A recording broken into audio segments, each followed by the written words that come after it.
What's going on, boys? I got the college football picks for you for Saturday, September 6th. With this 5-man I'm about to give you guys, you could turn 20 bucks into $380. That's a ton of money. So let's get into it. Obviously, before I tell you guys any of these picks, if you boys could please drop a like and subscribe. Show this channel a little bit of love. I'd really appreciate that. Obviously, our picks for today have not gone, so we're just going to jump straight into these picks. With that being said, our first one's going to be Steve Angeli. We're taking him over 34.5 pass attempts. We took this same exact line last week. I actually want to say it was a little bit higher at 36.5. This absolutely cashed for us. Obviously, that Tennessee game was very hard fought from Syracuse, but they kind of got their asses handed to them a little bit. So that kind of sucks for them, but they are playing UConn this week. Last year when they played UConn, they only won by 7. The spread for this game, I want to say, is minus 6.5 for Syracuse. They do not have the firepower that they had last year.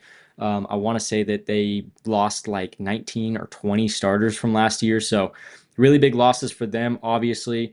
And then again, they played them last year, won by only 7. Kyle McCord had 47 attempts in that game. Obviously, they are not throwing the ball quite as much as they did last year, unless this last week was a random fluke. But I do think that it's just a case of they're not throwing the ball as much. They don't have Kyle McCord anymore. Obviously, that dude was an absolute animal.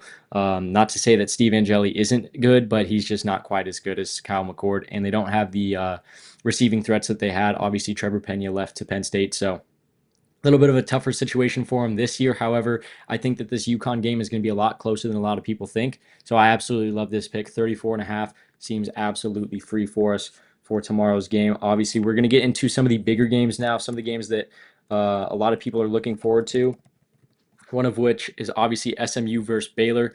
We are going to take Kevin Jennings over 13.5 longest rush. Obviously, if you guys watched that Baylor-Auburn game last week, you saw how much Jackson Arnold absolutely stomped on that Baylor team. They just looked absolutely terrible stopping the QB run. So I love Kevin Jennings for this. Obviously, he is a very good rushing quarterback on his own. I kind of wanted to take his yards. However, his O-line's not very good. If you look at his rushing stats from last season, he was kind of getting sacked a lot, which stupid rule for college, but sacks count as rushing yards as well. So a little bit scared off of that one, but I think this 13.5 is going to be super easy. Again, Jackson Arnold smoked them just last week, and I want to say if he had this same line last week, he would have passed this like 4 or 5 times on his own. So super, super good line for Kevin Jennings. Absolutely love that. Again, Baylor's defense, especially run defense, just not very good from what we saw last week. On top of that, Baylor runs a ton of too high safeties. Kevin Jennings does not like throwing against too high safeties. Last year, when passing in against cover 1, cover 3, anything with one high safety, he was ranked 10 as far as QBR goes. But anything with 2 high safeties, cover 2, cover 4, anything like that, he was ranked 42nd in QBR. So this dude is a lot better against one high safety than he is against 2 high safeties. Baylor last year ran 73% 2 high safeties. So I think that this, from a passing standpoint, is going to be a little bit tough for Kevin Jennings to get past. So I think that they're going to utilize his legs a lot more. And I think that this 13.5 longest rush is extremely attainable for him. But with that being said, sticking to the same game, we are going to be taking Michael Trigg. We're taking him over 49.5 receiving yards. Now, when I got this line earlier, it was at 48, bumped it up 1 yard. Really not that big of a deal. Obviously, he got a ton of looks in that Auburn game. He had 16 targets against Auburn in a game that they had to throw a ton. Obviously, I think that SMU offense is a lot better than Auburn's offense. To be quite honest with you, again, Auburn's passing game was just non-existent. And I think that, honestly, just with the way that Kevin Jennings is against 2 high safeties, I think it's going to be very, very similar. Now, do I think that Baylor could have fixed their running defense in 1 week? No, not really. I mean, maybe if some random miracle happened and they have a really good run defense now, then sue me, but that's just not going to be the case, obviously. So SMU is going to put up a ton of yards, a ton of points, all that kind of stuff. Baylor's going to have to throw the ball again. It's very, very clear that Robertson's favorite target is Michael Trigg. Obviously, they got a ton of other guys. Cole Wilson pulled in a ton of targets last week too, but Trigg was the guy. He had 16, almost said 17. He had 16 targets. I want to say 7 or 8 catches, obviously, for 99 yards. When you're getting that many looks, it's pretty much inevitable that you're going to eclipse that 50 points. So absolutely love that one again. Just gets too many looks for us to pass that one up, obviously. Now, getting into the big one, Michigan versus Oklahoma. This should be a extremely good game. With that being said, our first pick is going to be Bryce Underwood. We're taking him over 27 pass attempts. Now, last week they played New Mexico. He passed this line by 4. Obviously, right here you could see he had 31 attempts against New Mexico in a game that they were winning. Now, could chalk that up to they just wanted to get their freshman quarterback kind of into the swing of a college game. But to be honest, Oklahoma's squad is so damn good this year. And Michigan's defense allowed New Mexico to get 17 points on them. I think that Oklahoma is going to put up a very respectable amount of points here. I think that they're going to force Michigan to throw quite a bit.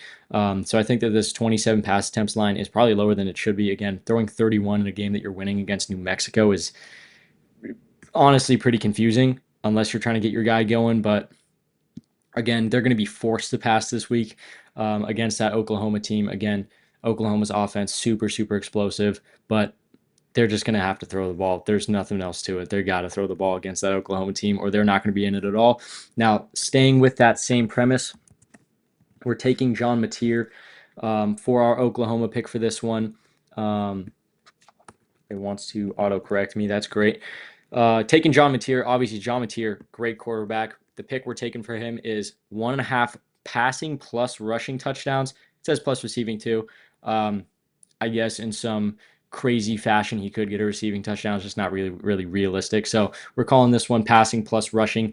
I think that this line is absolutely ridiculous for this guy. Obviously, one of the better quarterbacks in the nation, top 10 definitely, if not top 5 quarterback in the nation, and easily one of the best dual threats in the nation. So I don't know why this line's at 1.5. Pretty crazy. Again, New Mexico put up 17 on Michigan.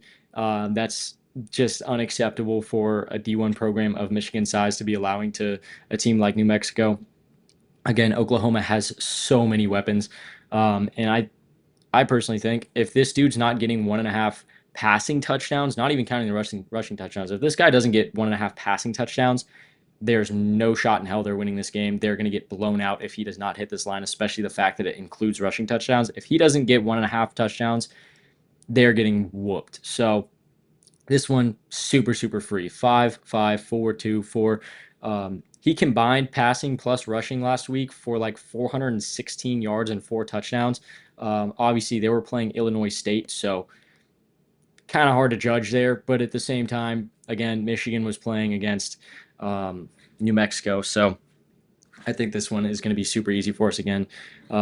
He is one of the better quarterbacks in the nation, so 1.5 passing plus rushing should be an absolute breeze for this guy. Those are the 5 plays I've got for you guys. Obviously, absolutely love these. Just to show you guys right here, no flex on it. $20 turns into $380. Was not lying to you guys. Obviously, you can flex it. That still turns it into $180. Very respectable payout there, but I'm so damn confident in these plays, boys. There's no reason that any of these should miss at all. Absolutely love the trig play. Absolutely love the Angeli play. This is probably the dumbest line I think I've ever seen Prizepicks put up, except for OG Anunoby's 3-point attempts in the Eastern Conference Finals. If you boys were here that long, I love you. But again, just to go over these plays for you guys, Steve Angeli, more than 34.5 pass attempts. Syracuse throws the ball a ton. This UConn game last year was pretty close, to be honest, and I think that it's going to be even closer this year. Again, Syracuse's lineup just is not the same as it was last year. And then obviously Kevin Jennings, more than 13.5 longest rush. Jackson Arnold absolutely tore up that Baylor defense last week. I think that Kevin Jennings can do the exact same thing, especially with how poor he is against Baylor's favorite defense that they like to run. He just can't throw against 2 high safeties, so love that. And then Michael Trigg, more than 49.5 receiving yards. That SMU offense is so damn dangerous. I think that Baylor's going to have to keep up a little bit. They're going to have to throw the ball quite a bit. This should be a very high-scoring game. I don't think that either of these defenses are just that good. SMU's got like 2 defensive starters returning, so neither of these defenses are very good. Going to be a very high passing game, so love that one. Bryce Underwood, more than 27.5 or 27 attempts. Again, this one sitting at 27 could tie, could not. whatever, don't really care. He's going to throw more than 27 attempts anyway. He threw 31 against New Mexico. Oklahoma's a lot better team than New Mexico. This guy's going to get forced to throw because of that dangerous Oklahoma offense. Speaking of that offense, obviously our last play is going to be John Mateer, more than 1.5 passing plus rushing touchdowns. Again, if this guy does not get this, Oklahoma loses by 40 without a doubt. So absolutely love all 5 of these plays. Now, just to talk about VIP and chalkboard for you guys really quickly. Obviously, the link to my VIP picks is going to be down below as usual. Obviously, none of our plays have gone today, so we're still sitting at that plus 44 units in the last just about 4 weeks now. So plus 11 units a week. Love that. Super sweet for us. And then obviously to pop over here and talk to you guys about chalkboard really quickly. Same rules as always, boys. If you guys want to download that chalkboard app, throw in that code SBL. You guys are going to get all their free picks that they put up for every single sport, every single day, as well as a free $20. No deposit required. They're paying you guys $20 to use my code. Super sweet deal right there. And then obviously those promo packs makes betting super fun. Never seen any other app do it at all. Turns into kind of like a video game. There's a level up system. I think it's super sweet. And then obviously that deal I'm doing right now, if you guys download the Chalkboard app, throw in that code SBL when you're signing up and deposit at least $20, I'm going to give each one of you guys that does that 1 month of free VIP. Now, again, you guys will be broken even because of that free $20. You guys will be down $0, have $40 in your account, and a month's worth of Chalkboard plays that you guys are getting for free on that VIP. Again, all you got to do is download the Chalkboard app during your sign up, throw in code SBL, throw in at least $20, and then email me. My email is in the description of all my videos. Email me, let me know. I'll get you guys that 1 month of free VIP as soon as I see it. But other than that, boys, that's all I've got for you today. We got some huge games tomorrow. Absolutely sick. We got that Chiefs-Chargers game starting in about an hour, so super stoked about that. But other than that, guys, again, nothing more for you today. So I love you, boys. I will see you tomorrow.